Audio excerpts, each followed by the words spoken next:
Olá, amiguinhos! Professor Felipe aqui, tudo bem com vocês? Tô sumido, né? Mas prometo que daqui para frente ficarei mais presente. Hoje voltaremos a estudar a teoria que envolve a interação dos raios-x com o sólido cristalino.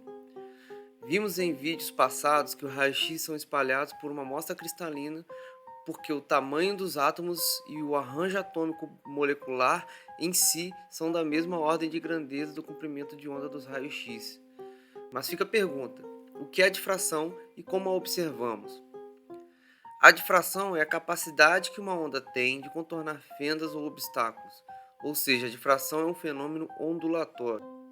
Quando a onda passa por um ou mais anteparos ou fendas, ela pode se combinar umas com as outras, gerando interferências construtivas ou destrutivas. Na figura a seguir, nós temos um desenho esquemático de uma frente de onda passando por uma fenda e sendo espalhada. O padrão da onda espalhada, caso seja coletado por um filme, exibirá uma grande intensidade de espalhamento ao centro, diminuindo sua intensidade com o aumento do ângulo espalhado. De acordo com a construção de Christian Huygens, a fenda ou anteparo espalhador atua como fonte secundária de radiação. Dessa forma, as ondas que passam pela fenda podem se combinar de maneira construtiva ou destrutiva, dependendo do ângulo a qual são espalhadas.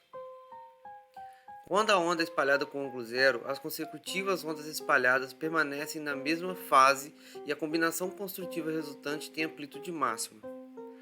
Como a intensidade da onda espalhada é proporcional à sua amplitude ao quadrado, nós temos a intensidade máxima ao centro do padrão de difração coletado. Quando a onda é espalhada em ângulos acima de zero, as ondas consecutivas se deslocam combinando-se de maneira construtiva, mas parcialmente fora de fase. Com isso, a amplitude resultante é inferior ao caso anterior, assim como a intensidade da onda espalhada. Com o aumento do ângulo de espalhamento, o deslocamento entre os picos e vales de cada onda consecutiva aumenta, fazendo com que a combinação construtiva seja ainda menos efetiva, gerando uma onda resultante de menor amplitude e intensidade. A partir de determinado ângulo, o deslocamento fará com que os vales e os picos de cada onda consecutiva combinem-se, resultando em uma interferência destrutiva e nenhuma onda espalhada.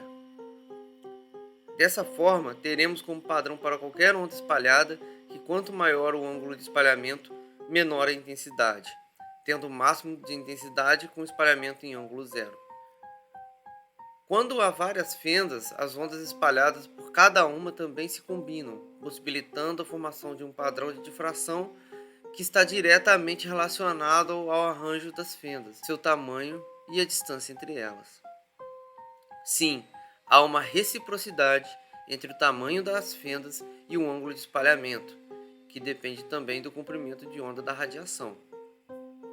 Assim, quanto menor a fenda, maior o ângulo de espalhamento e vice-versa. No caso dos raios-x, como eles podem ser difratados por uma rede cristalina, quanto menor a distância entre os centros espalhadores, que são os átomos, maior o ângulo da radiação espalhada, criando-se assim uma relação entre arranjo cristalino e o padrão de difração.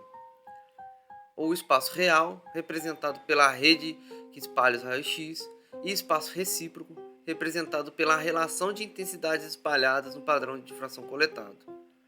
Vamos observar a animação seguinte. Nela, temos uma rede cristalina hipotética representada pelas esferas vermelhas. Quando temos somente uma linha de átomos, o padrão de difração formado é representado por linhas que indicam os máximos da radiação espalhada. Quando temos uma rede bidimensional ou tridimensional, o padrão de difração coletado é representado por muitos pontos que indicam a radiação espalhada pela rede. Alongando essa rede em uma direção, notaremos que a rede no espaço recíproco se movimenta no sentido contrário, diminuindo a distância entre os pontos representativos da radiação espalhada. O contrário acontece quando encurtamos a distância entre os centros espalhadores, mostrando uma relação inversa entre espaço direto e espaço recíproco. Vamos olhar agora para um padrão de difração formado pela difração de um monocristal. Vamos marcar nesse padrão o ponto onde se encontra o centro, ou seja, onde o raio-x passa sem ser espalhado em nenhum ângulo. As esferas desenhadas em relação a esse centro denotam o aumento do ângulo da radiação espalhada. podemos notar que, próximo ao centro, temos pontos de difração de maior intensidade e que, longe do centro, ou com maior ângulo de espalhamento, temos pontos de difração com menor intensidade. Dessa forma, a primeira informação que um padrão de difração pode mostrar para nós é a distância entre os centros espalhadores, que no caso de uma rede cristalina, são os átomos. Para tentar explicar por que as ondas se combinam de maneira construtiva, gerando pontos de difração, e qual a sua relação com o arranjo atômico, William e Lawrence Bragg postularam uma lei que explica essa correlação, chamada Lei de Bragg. A Lei de Bragg diz que ondas que se propagam por caminhos ópticos diferentes só se combinarão de maneira construtiva se o dobro do caminho óptico entre os feixes for igual ao múltiplo inteiro do comprimento de onda da radiação incidida, ou seja, 2D seno θ n lambda. A partir dessa lei, Bragg pai e filho puderam determinar a estrutura de alguns sais, tais como NaCl, KCl e outros. É fácil notar que com a lei de Bragg nós podemos definir a distância entre os planos cristalinos em uma estrutura, assim como, em estruturas simples, tal como NaCl, determinar a posição de átomos e sua geometria. É fato que a lei de Bragg proporcionou grandes avanços na área de cristalografia, mas quando a complexidade da estrutura aumenta, ela não é o suficiente para conseguirmos entender a estrutura. A lei de Bragg correlaciona ângulo de espalhamento com a distância interplanar, mas em momento nenhum ela correlaciona alguma propriedade da onda com a composição química. Voltando ao difratograma de um monocristal, vemos que temos informação de ângulo de espalhamento e intensidade. Como fazemos então para correlacionar esses fatores com a composição química e o arranjo atômico? Lembre-se, coleguinha, daqui para frente eu vou tentar simplificar ao máximo minha explicação, já que há muita matemática envolvida e esse vídeo é apenas um recorte feito sobre o tema, apenas para entendimento. Entendido? Espero que sim. Um raio-x incidido ou espalhado nada mais é que uma onda, no caso uma onda progressiva, uma onda que tem determinada velocidade e sua amplitude tende a ser a mesma em todos os pontos. Assim, a função que descreve uma onda progressiva senoidal está disposta abaixo, onde temos sua amplitude, número de onda, frequência angular e diferença de fase quando há interferência.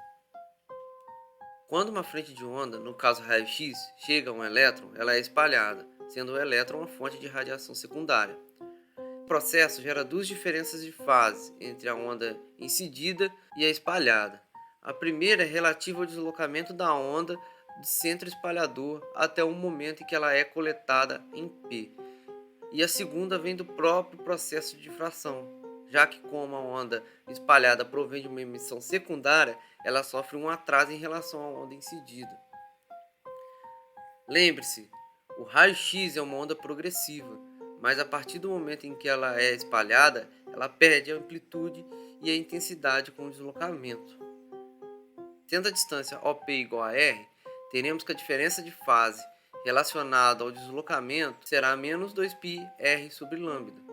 Já a diferença de fase gerada pela difração em si será chamada de alfa. Aplicando todos esses conceitos à equação de onda apresentada e lembrando que a amplitude diminui proporcionalmente ao deslocamento, teremos a equação a seguir.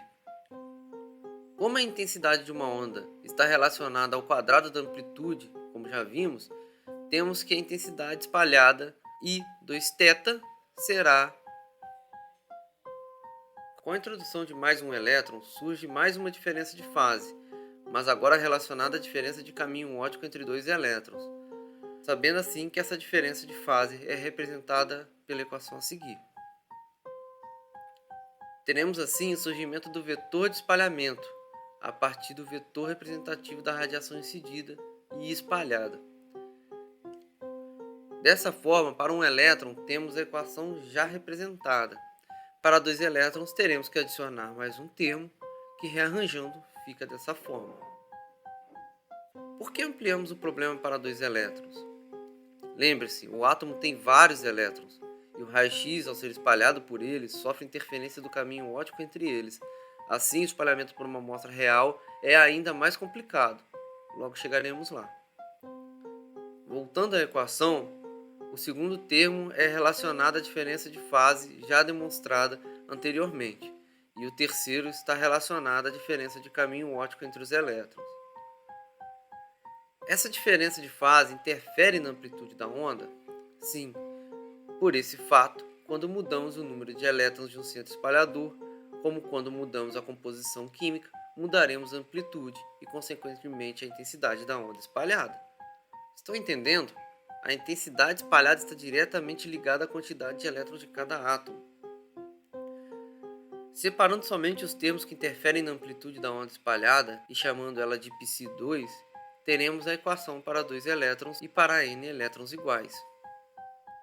Certo? Entendemos a relação entre onda e elétrons que a espalham. Infelizmente, as coisas no mundo real não são tão simples. Os elétrons que espalham raio-x estão ligados a um núcleo atômico e vários deles têm suas próprias e bem definidas energias. Outro fator importante é que não podemos localizar um elétron em um átomo. Esse é um princípio da mecânica quântica em si.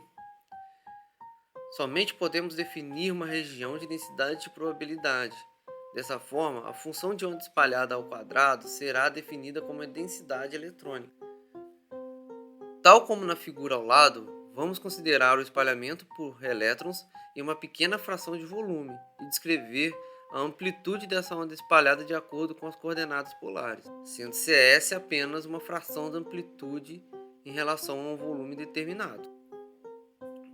Como a densidade é dependente somente do raio, podemos reformular a equação como: dividindo pela amplitude da radiação espalhada por um elétron na origem, resultando na equação seguinte, onde temos a amplitude sobre a amplitude de um elétron espalhador na origem do átomo. Essa razão é o que chamamos de fator de espalhamento atômico, que nada mais é que a razão da amplitude espalhada de maneira coerente por um átomo a partir de um elétron em sua origem. Quando o raio tende a zero, temos que a amplitude da onda espalhada, o fator de espalhamento atômico, é diretamente relacionada a um número atômico, já que o fator de espalhamento atômico está diretamente relacionado agora à densidade eletrônica integrada em relação ao raio. Para diferenciar as funções de ondas espalhadas para elétrons sozinhos e elétrons em um átomo, vamos chamar a função de onda de F maiúsculo, que por si depende do vetor de espalhamento S. Ajustando esses termos para coordenadas cristalográficas, nós teremos o que resultará nessa função a seguir, onde eu tenho F maiúsculo em função do vetor de espalhamento, fator de espalhamento atômico, exponencial do que a gente vai chamar de uma diferença de fase. Tendo N átomos em uma rede, soma-se a contribuição de cada átomo para a radiação espalhada, findando com a equação do fator de estrutura, que nada mais é do que o somatório do fator de espalhamento de cada átomo relacionado ao seu arranjo atômico. Nessa equação temos tudo para entender a estrutura cristalina, na qual a partir da amplitude da onda espalhada temos a composição química e da diferença de fase, o arranjo atômico. Tal como mostrado em vídeos anteriores, a equação do fator de estrutura é utilizada para se calcular o ajuste estatístico do refinamento de uma estrutura monocristalina. A partir da medida feita em um difratograma, é possível para o programa calcular o fator de estrutura observado e, com o modelo proposto pelo refinamento, calcular o fator de estrutura e comparar diretamente com o medido, resultando assim em uma conta de erro que mostrará o quanto seu modelo proposto se ajusta aos dados medidos. Complicado, não? Mas é assim com muita matemática, física e química que podemos definir a estrutura cristalina dos nossos compostos.